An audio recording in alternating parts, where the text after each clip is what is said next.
Good evening. Welcome to The Full View. I'm Stephen Curtis. You'll see Tsepiso Mokwetla in just a moment. First, your headlines this Thursday evening.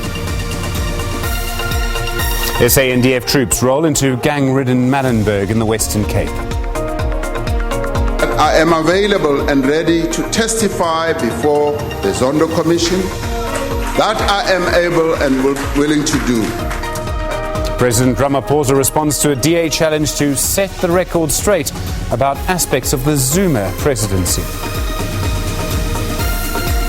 The Springboks say they'll dedicate Saturday's Rugby Championship match against Australia to James Small. And South Africans roll up their sleeves to honour Madiba on International Nelson Mandela Day. And our question for you today, your chance to contribute to our broadcast. The theme of this year's International Nelson Mandela Day is the eradication of poverty, #Action Against Poverty. Nelson Mandela once said, "Poverty is no accident. Like slavery and apartheid, it is man-made and can be removed by the actions of human beings." So tonight, we're asking you, how far has South Africa come in eradicating poverty? Send us your comments to #FullView. You can send us your voice notes or your video calls. It's +27 66 479 8056. Don't forget, you can go back, watch any of our interviews and features again. Go to sabcnews.com. You can also find us this Thursday evening on Facebook and Twitter.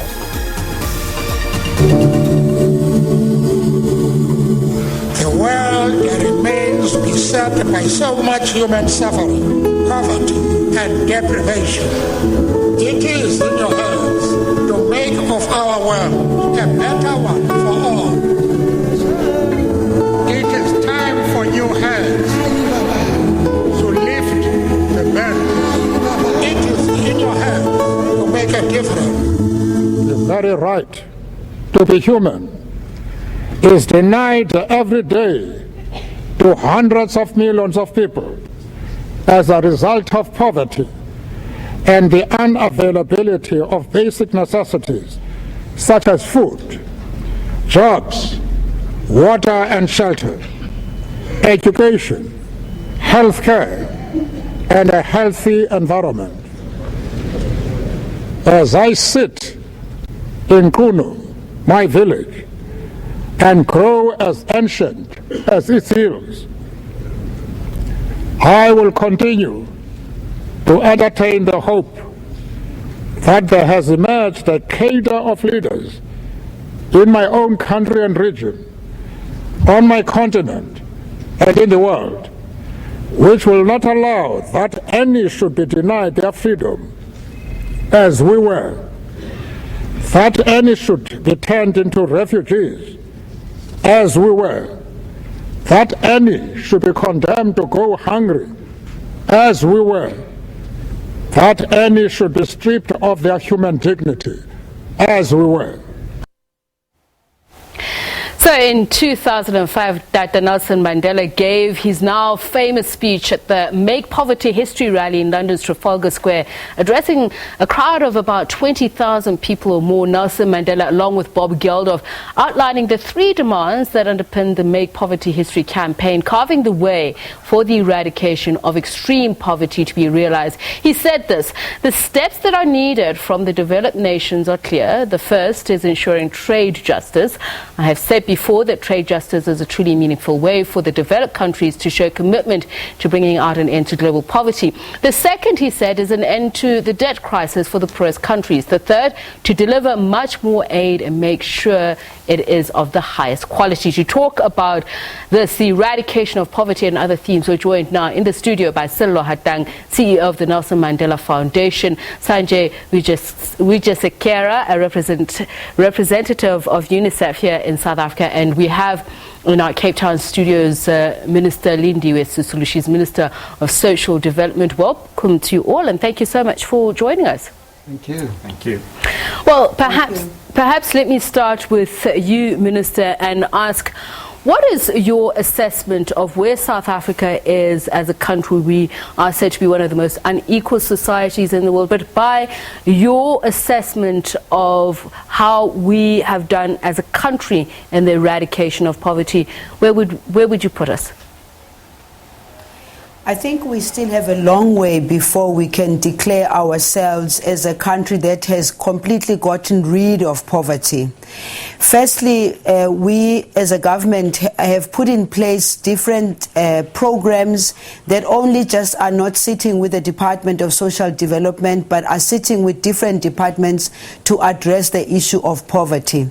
Statistics show that there's still quite a sizable number of our people that go hungry on daily basis, and I think it is for this reason, for instance, that the President in his speech spoke specifically to the fact that we need to work towards ensuring that no South African goes hungry. But of course it's easier for us to say that, but it's another thing to make sure that hunger is completely and ultimately eradicated from South Africa. What do you see as the biggest stumbling block? What do you see as the biggest threat to South Africa being able to end poverty? Firstly, the fact that our economy is not growing fast enough in order for us to absorb the number of people who are without jobs is a very big problem. Hence, for us as a Department of Small Business Development, we take the economic growth to be at the center of addressing the issues of poverty. So there's a lot of unemployment, which makes it impossible for people to be able to take care of their families. Secondly, it's also about the spatial development of South Africa that comes from the old way where people were put in different pockets, where it becomes very difficult for them to ably access opportunities. Thirdly, it's also about the fact that we still have townships full of people who have no jobs. Then we have rural areas which also are finding it very difficult to even feed themselves, because they need, if you're in the rural area, in order for us to have food security, it means people must step up first and foremost themselves to see what they can do in terms of gardens and other ways. But it's also about government stepping up in supporting people at different level in the rural areas. Okay. The infrastructure also is a problem. Allow me to bring in some figures. Let's talk facts. The World Bank saying at some point, I think it was in 2018, that a quarter of a century later, it is unfair that white people have 69% chance of being in the 60% top echelons of the economic strata. What are your figures telling you as UNICEF? Why are we in this position in South Africa, Mr. Wijesekera? Thank you very much. And first of all, thank you so much. It's a real honor to be here on Mandela Day, and real privilege. So thank you for inviting me. So we at UNICEF focus on children and the rights of the child. And that was something that certainly Nelson Mandela was passionate about. And in fact, 30 years ago this day, all the countries of the world signed what was called the United Nations Child Rights Convention.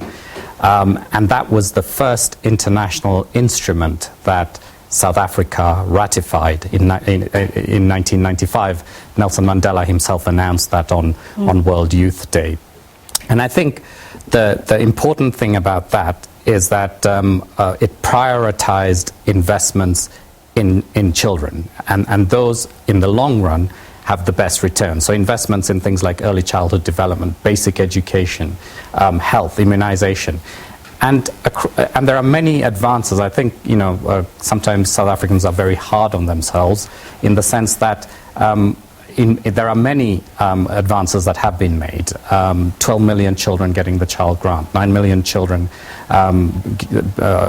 being part of the school feeding scheme. But it's still problematic that 12% of children still go to bed hungry every single day. So that's the other side. There's a lot of work still left to do, and there are a number of areas where progress has stagnated. For example, on immunization, which is fundamental to child health. We still have about 390,000 odd children in South Africa who are under-immunized. So I think part of the thing is now that we have the second generation issues. So for example, we have universal access to basic education here, parity between girls and boys. Many countries in the rest of the world and rest of Africa would really love to be there. South Africa is there. However, there are real problems with the quality issues. So children aren't learning to read. Mr. Hatang, we spoke about this early childhood development. We know that the government has ensured that there are feeding schemes in schools and no-fee paying schools that also come up with initiatives to ensure that children are fed. But we still have chronic malnutrition. We still have children who are stunted. We still have children who are underweight. All of these have their own requisite health problems. What do you see as having stopped progress along the way? I think, again, thank you very much for this opportunity. We take it seriously that the SABC is a partner that's been trying its best to make sure that Mandela Day grows into what it is today. I think for us, progress has been made, and we keep on saying, like Sanjay said earlier on, that yes, there are problem areas, and we must keep going back to those. It's not fair that we still have a situation when it comes to people going to bed hungry, that the number is not going down. It's increasing, but it's saying something about the level of unemployment and programs that have been put in place where, yes, with those interventions, you then have more and more people getting unemployed. And it has an impact on the little ones. I said that we were in, the minister and I, in fact, were in KZN 2 weeks ago, and to launch an early childhood development center. And as part of this program, you can see that people are not waiting on government to do everything for them. People are trying their best. If we were all to join hands and just help these communities along, we will find ourselves somewhere else. And in that community, you can see poverty. But then they are using the land, excess land that they have in front of this ECD center. And the minister and I were commenting about how out of there, they are feeding these children that are attending in the center. Can you imagine if they were given more land, just expanding the land that they have, and people who are volunteering to work this land? Who are those active citizens? They showed us this oldish kind of looking guy who came around, and he's the one who's been working the garden. And it's an amazing thing to watch where this community then says, help us with this garden, and we will try and then every month give you something out of the fees of these kids, just so that you can also feed your own family. And it's about just being imaginative, that we don't wait on government to do these things because they can do it on their own, but also that we also don't wait on corporates, rather that corporates also play an active role in doing these things, and we must keep pushing that line. So, Minister, I mean, it does come down to the theme that we've been looking at, that of human dignity. There's a point you, as government, initiated a program such as Vuvuzenzele. You kept increasing social grants, but there are those who warned of social grants dependency. What urgent action needs to be taken to stop this intergenerational poverty trap that we're seeing? Firstly, Tsepiso, let me say that there is still a need for us as government to reach out to our people through the social grants. That one, we don't want to argue about it because we don't want an understanding where we feel like there is no appreciation of the challenges that are being faced by our people on the ground. So, therefore, we do need to continue giving those social grants, because if we can look at what many of our people have done, as a matter of fact, from grandparents to mothers to everyone, they've used the money maximally to make sure that they lift our people out of poverty, their families and all.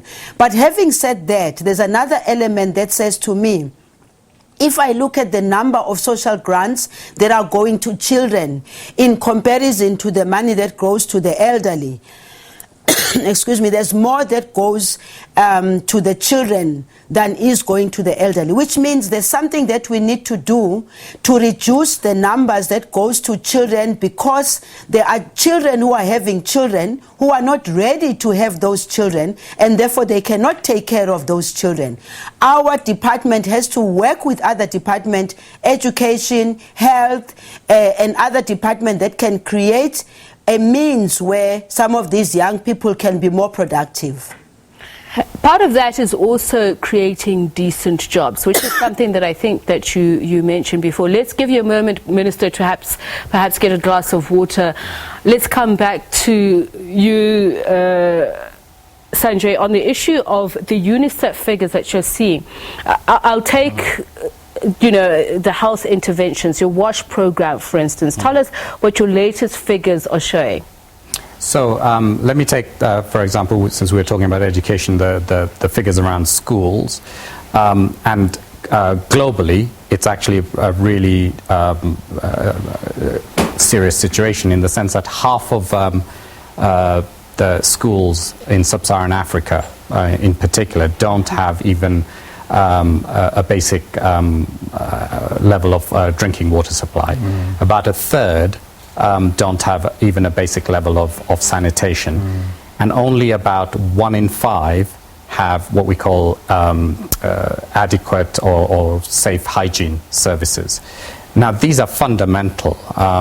We know from the evidence that they can reduce diarrheal disease by about 50%, just hand washing with soap alone. And that's not an expensive intervention. So there are these quite cost-effective interventions. Because I'm actually thinking as you're speaking that diarrhea is one of the biggest killers of newborn and under 5s, and that also just does come down to basic hygiene. It does, and so it's about the second biggest killer of children in sub-Saharan Africa, at least. And yes, the interventions aren't expensive. We know what to do. Preventing infectious diseases, which water, sanitation and hygiene are critical barriers to, is fundamental. But the importance of water and sanitation and hygiene is beyond just the child deaths, which is important in itself. Because also, particularly for girls, it's a matter of dignity that in schools that they have the privacy to use toilets.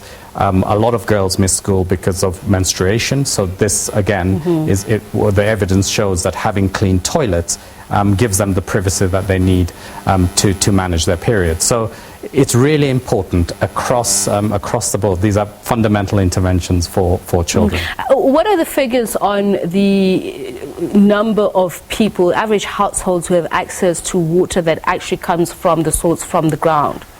Do we have those? We do. I don't actually have it right here. I can provide it to you. You're talking about groundwater. Yes, yes. However, the levels of access to drinking water in South Africa are quite high, and also in schools. And in fact, South Africa's made a lot of progress. It's one of the countries that's made the most progress. It's reduced the amount, the kind of numbers or proportions of school without access to water by about 10% since 2010. So it has made a lot of progress.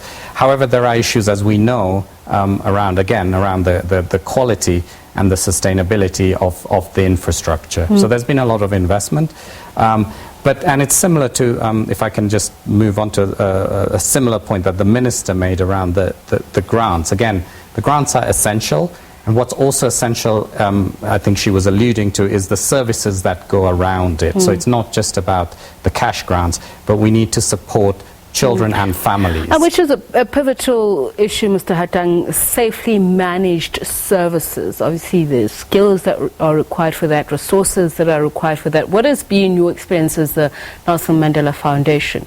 Is there enough support for that? And we'll talk to the Minister about public-private partnerships. How pivotal a part do they form in coming round to that, safely managed services? You know, and let me rather use the example of KZN, and in fact also when we went to Limpopo it was the same thing. So you have a situation where, let's use sanitation. We went to an early childhood development center which was identified a couple of months before we went. This is in Venda. And it took 2 men to just push over the walls for them to start the construction process. That's a ticking time bomb right there. We even quality of infrastructure that the little ones are in, it is questionable. And then comes the issue of sanitation when you get in. From the time you walk in at the gate, the stench of the fumes that come from the pit latrines is what hits you immediately. You then immediately understand why you would have lost 4 children, with the 5th one paralyzed. Because those are services that need to then be, again, we need to revisit those kind of basic services. And that's why we then also pledged to help with the sanitation issue, so that we can help eradicate pit latrines, with UNICEF as one of the partners, in fact, in this initiative. Well, what is reasonable in terms of eradicating the bucket system in South Africa, as per your own independent researchers? What do you mean? What is reasonable in the eradicating of pit latrines, the bucket system in South Africa? What is a reasonable period? We'll go to the minister. Frame. Yes, yeah. Look, in terms of schools, and because the stats keep changing, we don't have stats that are independent. I don't know if UNICEF did make those and if they are available. But the government tells us that it's going to take us 3 years. We believe that if we joined hands, like we have done last year alone, we got Vodacom, we got AFBOP, we got about maybe 18 corporates that then said, we'll put up our hands, we will come on board and help with this problem. Right. Also in the international community, the embassies, when we went to address them as part of Madiba's centenary, they said, we are happy to help. Okay. All we need is a strategy. All right, people so let's hear from the minister. And that there's no corruption, that the money will be siphoned off. Minister, what is the strategy? The President has made the commitment that by 2020, that's almost in less than 6 months' time, that the bucket system in South Africa will be eradicated. Is that a promise that we as a country can keep? It's a promise that we have to keep. It's not even a choice as far as we are concerned in the Department of Social Development, because one child lost through a pit latrine is one too many for our children. So I agree, for instance, when Sello says to us that through the call of the President last year, when he said we must join hands with the private sector and make sure that we get rid of the pit latrines. Practical example, he talks about a place that he visited. We were together also in KZN in one particular school where there's public-private partnership, where the company that was supporting the communities there, working together with the traditional leaders, with the communities. Not only did they bring technology to the school, they also made sure that the pit latrines were completely removed, and they made sure that there are toilets. We were together there in KZN. This is what we'd like to see, without government not taking its responsibility where it is supposed to. We think that if we work together, but in particular working together with the communities, we can get rid of pit latrines, because quite frankly, it's a shame that we still have pit latrines right now, and pit latrines which are also not properly kept, because I'd like to also call in the communities to say that where there are pit latrines, we grew up with pit latrines, but we made sure that they were cleaned, we made sure that they were properly covered and all, and I'm not running away from government's responsibility to make sure that there are no pit latrines in schools. There shouldn't be pit latrines in schools. The President has committed.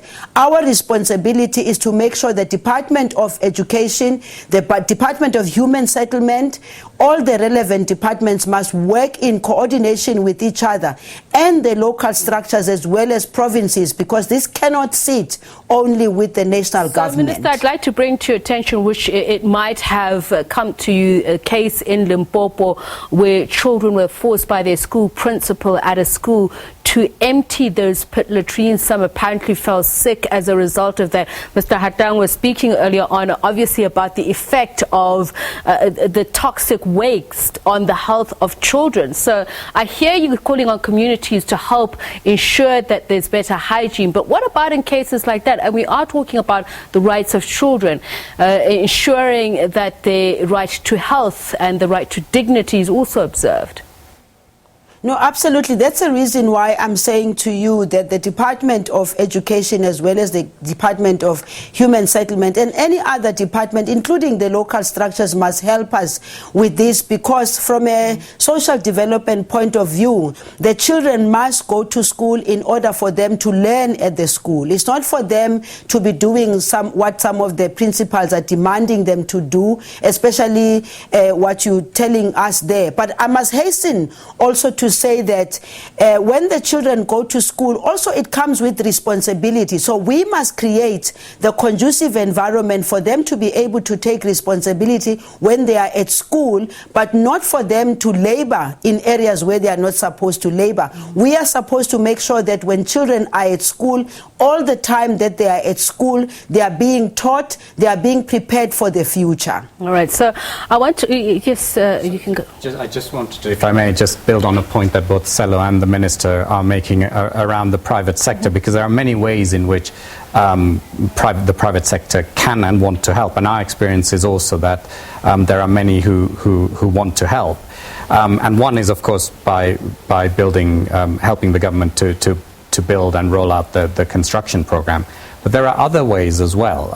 The innovation from the private sector can help come up with technologies, particularly in really difficult areas where there might be hard rock and difficult terrain, and also to find ways in which to reduce the cost of the construction, so that then we can do more. Part of that reduction would be what Mr. Hatang raised, that issue of accountability. So anti-corruption efforts need to be firmly in place. And I'm wondering, even though we may have high levels of school-going children in South Africa, those who do have access to water, food, or sanitation, there are those pockets.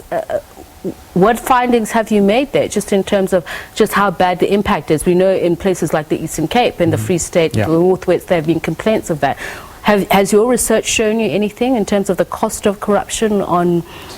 So we haven't done anything specifically on that. Just what I do know from, again, I'm drawing on my international experience, is that quite often South Africa does set quite high standards in it, and whilst that's a good thing, it's important, I think, also to find different ways in which to achieve that same standard. Okay. And also to have a modular way, so you don't necessarily go straight to the best quality superstructure and so on, because that might take a longer time. So you make sure that somebody gets something that is good and works, and then you build on it and consistently improve it. And I think the operation, and what we call the operation and maintenance issue that the Minister referred to, is also an area where the private sector can Mr. Wijesekera, hold the thought, Mr. Hatang. We'll come to you in just a moment. Let's take a quick break. We'll return to our discussion here on The Full View, observing, of course, the International Nelson Mandela Day. We're talking about various aspects of the rights of the child. We're talking about health, we're talking about education, we're talking about dignity, we're talking about sanitation. And of course, you can help answer the question whether or not South Africa has done enough to eradicate poverty. What can we do? Do stay tuned.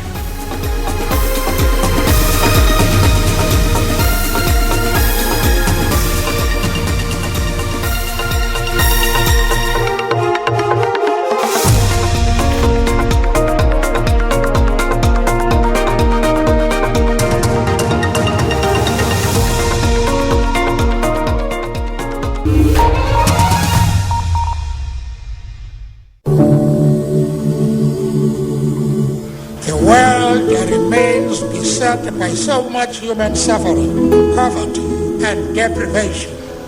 It is in your hands to make of our world a better one for all. It is time for new hands